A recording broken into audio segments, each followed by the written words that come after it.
rushed through Leviticus 19. I discussed it directly.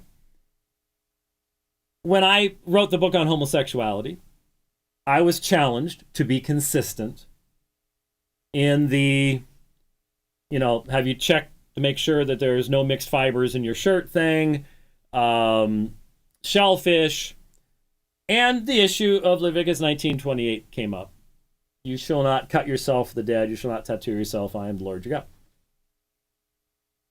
And so I dug into it and discovered certain things. First thing was the Hebrew term akah that is used there is a hapax legomena, a disputed hapax legomena. What does that mean? Well, hapax legomena is a term that's used only once in the Bible. And if it's disputed, we're not 100% certain as to what it actually means.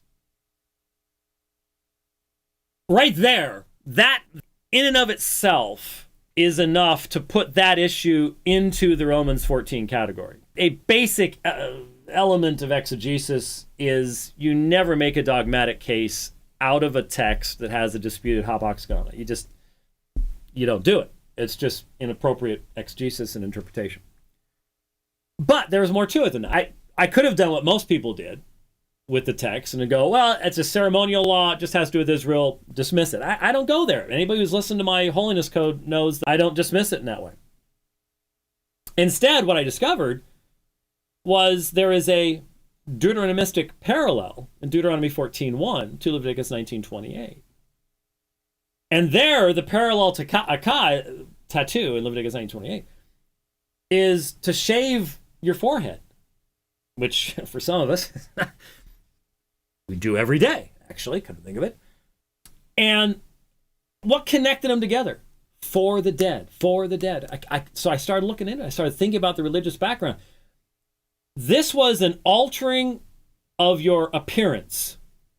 It could be permanent, not permanent, shaving, whatever, cutting. It's an alteration of appearance for the dead.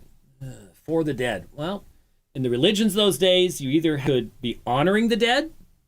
That's a possibility. There was all sorts of people that would do things like that. But in those days, you look at those religions, curses of the dead, man. Fear of the dead.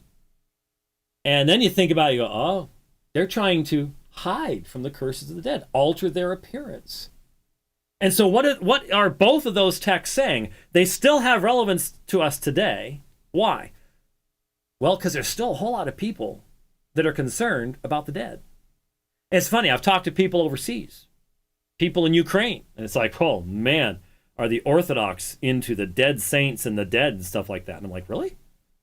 And South America, the bringing in the dead and, the Santeria and all the, it's all over the place. It's all over the place. So both texts are still relevant, but in the fundamentalist mindset that only goes, don't tattoo.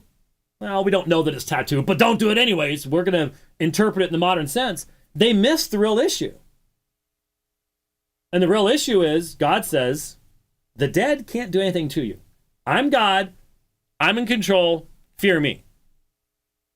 So I came to those conclusions. And so I go, all right. You want to get a cross or something like that? Romans 14. It's between, well, you're married. It's between you and your wife and the Lord. Because there's that little thing about your body is not your own, type of thing when you're married.